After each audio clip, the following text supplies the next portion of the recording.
சிவகங்கை மாவட்டத்தில் மடப்புறம் அந்த பத்திரகாளி அம்மன் கோயிலில் ஒரு ஏழை மாணவன், ஒரு இளம் வயதினர் 27-29 வயது அஜித்குமார் காவல்துறையால் அடித்து கொல்லப்பட்டிருக்கிறார். என்ன நடந்தது நேயர்களே?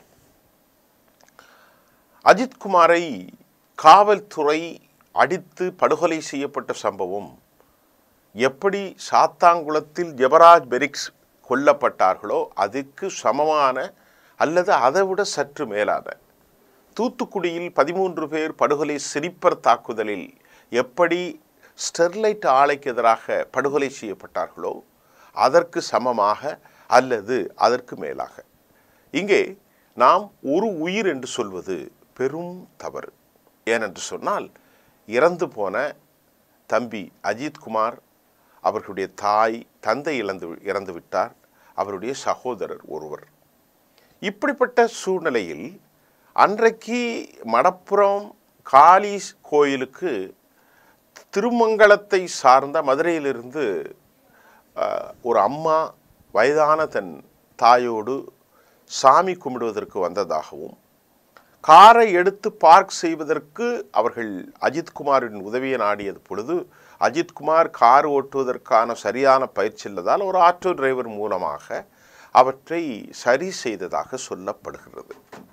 ஆனால் அந்த அம்மையார் என்ன செஞ்சிருக்கிறாங்க? அந்த அம்மா தன் காரில் வைத்த 9.5 பவுன் தங்கச் செயின் காணாமல் போனதாக கேட்டிருக்கிறார்கள். எங்களுக்கு அது சம்பந்தம் இல்லை என்று சொன்னவுடன் அந்த அம்மா சென்னையில் இருக்கும் தலைமைச் செயலகத்தில் இருக்கும் யாருக்கோ ஃபோன் செய்து காவல்துறை மாவட்ட காவல்துறை கண்காணிப்பாளர் அவருடைய உத்தரவின் பேரில் படுகொலைகள் நடந்திருக்கிறது.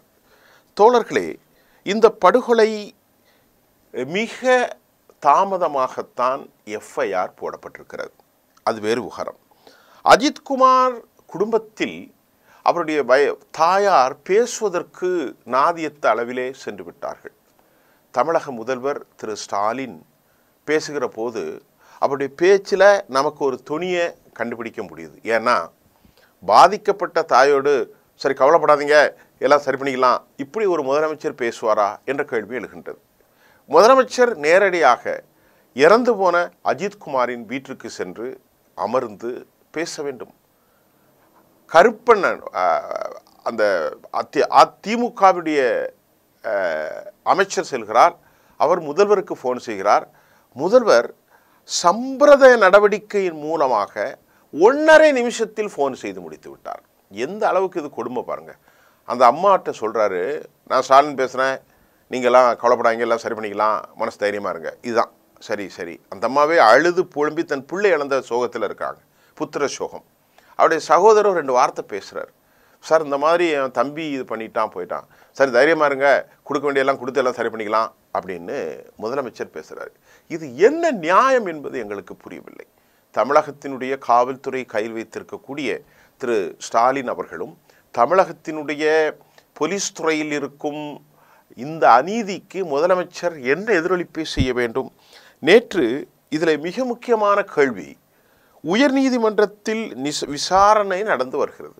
விவகாரம் காவல்துறை சம்பந்தப்பட்ட விவகாரம்.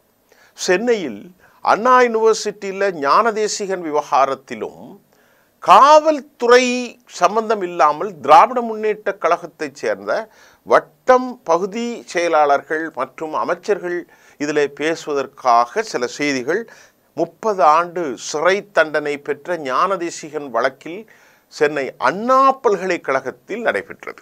இது ஒன்று. இரண்டாவது, சிவகங்கை அஜித்குமார் வழக்கில் திமுகவினுடைய ஊராட்சி தலைவி அவருடைய கணவன் சேங்கை மணாலன் என்பவர் அஜித்குமார் குடும்பத்திடம் 50 லட்சம் ரூபாய் தருவதாக பேரம் பேசியதாகவும் தகவல்கள் வெளியாகியிருக்கிறது. இரண்டாவது, திராவிட முன்னேற்ற கழகத்தைச் சேர்ந்த திருப்புவனம் நகர செயலாளர் மகேந்திரன், காளீஸ்வரன் மானாமதுரை, அதை போன்று இவர்களெல்லாம் பேசியிருக்கிறார்கள்.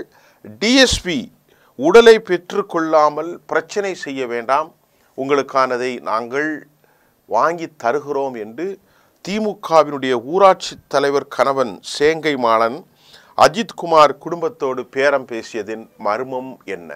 இரண்டாவதாக திமுகவை சேர்ந்த மகேந்திரன், திருப்புவனம் நகரச் செயலாளர் Kaliswaran, Manamadurai district superintendent police இவர்களெல்லாம் சென்று உயிரை இழந்த விலை மதிப்பில்லாத அந்த தாயிடமும் சகோதரிடத்திலும் திமுக ஏன் பேரம் பேசியது? திமுகவினுடைய முதல்வர் மரியாதைக்குரிய திரு ஸ்டாலின் அவர்கள் 1.5 நிமிடத்தில் அந்த தாயிடமும் சகோதரிடத்திலும் கவலைப்படாதீங்க, செய்ய வேண்டியெல்லாம் செஞ்சிரும் அப்படின்னு சொன்னது என்ன நியாயம்? இதில் என்ன ஒரு நிமிஷம் கூட பேசாமல் தான் ஒரு உயிரிழந்த குடும்பத்திற்கு முதலமைச்சர்கள் ஆறுதல் சொன்ன வரலாறு உண்டா? இது நம்முடைய இந்த உயிருக்கான மதிப்பீடு என்ன? காவல்துறையினுடைய விவகாரம் என்ன? இந்த விவகாரத்தில் இப்பொழுது ஏற்படுகிற சந்தேகம், இதை லாபி செய்தது யார்? அரசியல் புள்ளிகள் லாபி செய்தார்களா? இல்லை, திருமங்கலத்திலிருந்து அந்த அம்மையார் பெயர் எனக்கு ஞாபகத்தில் இல்லை, அவர்கள் பேசியதால் பியூரோக்ரஸின் அடிப்படையில் அதிகாரிகள் மட்டத்தில் நடைபெற்றதா என்ற கேள்வியும், அழுத்தம் கொடுக்கப்பட்டது எந்த வகை என்பதும் தற்போது எழுந்திருக்கிற பெரும் சிக்கலை ஏற்படுத்தியிருக்கிறது. மூன்றாவதாக, போலீஸ் அறிக்கையில் 28/6 போலீஸ் அழைத்து செல்லப்பட்டார்கள். அன்று பணியிட நீக்கம் அவர்கள் செய்யப்படவில்லை. சட்டத்துறை பின்பற்ற வேண்டிய அனைத்து நடைமுறைகளும் பின்பற்றப்பட்டதாகவும் பின்பு சொன்னது. அழுத்தம் காரணமாக மீடியாக்களின் மூலமாகவும் 5 பேர் கைது செய்யப்பட்டிருக்கிறார்கள். பாரதிய நகாரிக் சுரக்ஷா சன்ஹிதா ஆக்ட் 196A இன் கீழ் 303/2025 வழக்கு பதிவு செய்யப்பட்டிருக்கிறது. தமிழ்நாடு அரசு இதில் பாரபட்சமின்றி நடந்திருக்கிறது, தயவு தாட்சணையின்றி உறுதியாக நடவடிக்கை எடுக்கப்படும் என்று அரசு சார்பில் அறிக்கை. இந்த ஆக்ட் 196A பாரதிய நகாரிக் சுரக்ஷா சன்ஹிதா ஏன் எடுக்க லேட்டாச்சு?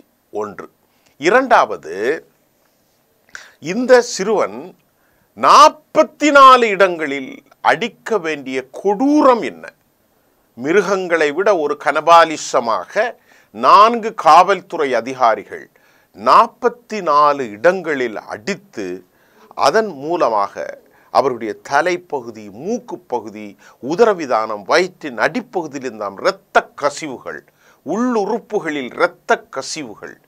என்ன பாவத்தை செய்தான் அவன்? எத்தனை பேரை படுகொலை செய்தான்? ஒரு உண்மையிலேயே திருடி இருந்தாலும் இந்தியாவிலே இப்படிப்பட்ட அரக்கத்தனமான ஒரு கொடூரமான உயிரை அடிக்கக்கூடிய, அதுவும் எங்கிருந்து நடந்திருக்கிறது? அந்த கண்ணியமிக்க திருக்கோயில்களின் பின்னால் கோசாலை வளாகத்தில் உட்புறம். அதுதான் அநியாயம்.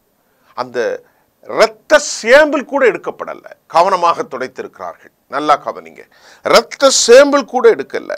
பிரேத பரிசோதனையில் மிக கொடூரமாக சித்திரவதைக்கு உள்ளாகி இருப்பதும் மண்டை ஓட்டு பகுதிகளிலும், முழங்கால்கள், கை மேற்புறம், முதுகுத்தண்டு ஸ்பைனல் கார்ட், உட்புறம் உடல் உறுப்புகள் இரத்த கசிவு அடிப்படையில் அடைக்கப்பட்டிருக்கிறது.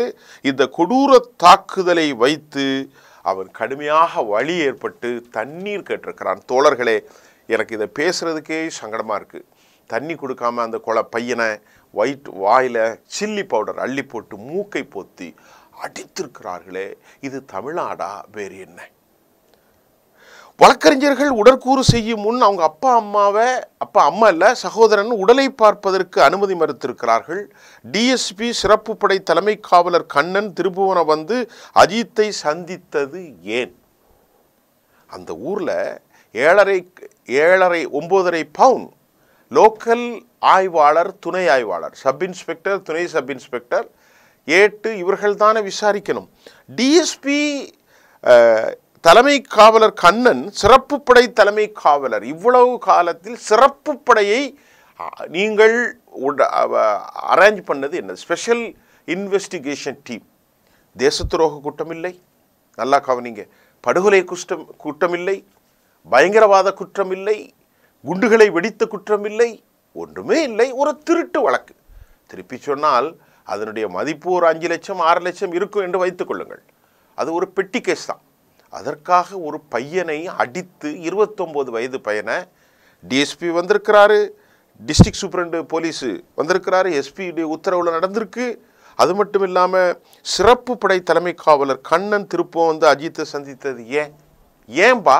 இதற்கான ப்ரெஷர் எங்கிருந்து வந்தது, இதற்கான அதிகாரம் எங்கிருந்து வந்தது என்ற கேள்வியும் வந்திருக்கிறது.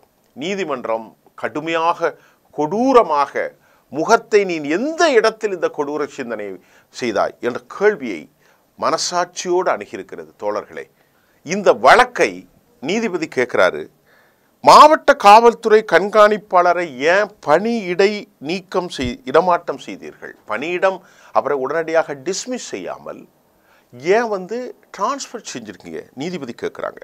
காவல் நிலையத்தில் வைத்து விசாரணை நடத்தாமல் அவர் கேட்கிறார் நீதிபதி, ஏன் கோவில் வளாகத்தில் வைத்து கோசாலை அரங்கத்தில் வைத்து நீங்கள் நடத்தினீர்கள்? 2. அது மட்டுமல்லாமல் இந்த மாதிரி சில கடுமையான கேள்விகளை கேட்டிருக்கிறாங்க நீதிமன்றம்.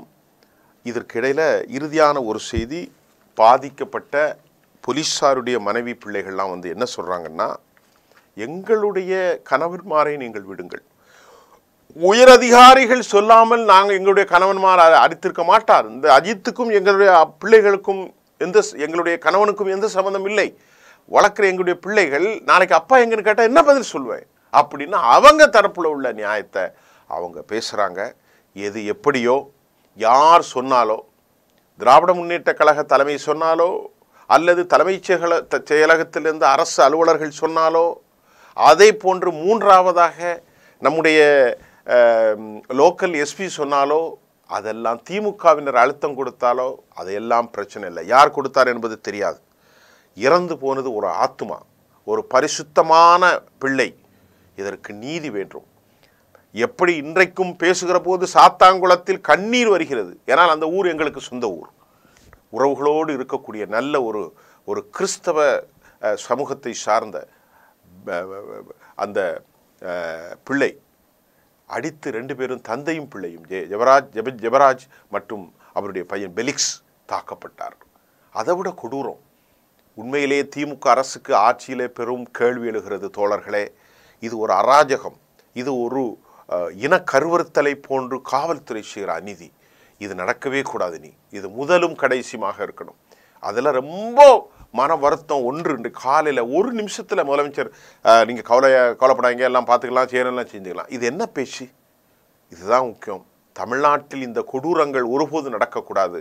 காவல்துறைக்கு கடுமையான அட்வைஸ் செய்யணும். காவல்துறை அதிகாரிகள் அவர்களை வந்து அவன் ஃபேமிலியே போனாலும் பரவாயில்லை, அவருடைய குடும்பம் நடுரோட்டில் நிற்க வேண்டும். இனி எஞ்சிய காவல்துறைக்கு நாமும் இப்படி செய்யக்கூடாது கொடூரத்தை என்று அச்சம் ஏற்படும். ஆனால் பாதிக்கப்பட்டிருக்கிற அந்த காவல்துறையுடைய மனைவிமார்களும் குழந்தைகளும் அழுது கொண்டிருக்கிறார்கள். அதற்கு தீர்ப்பு அல்ல.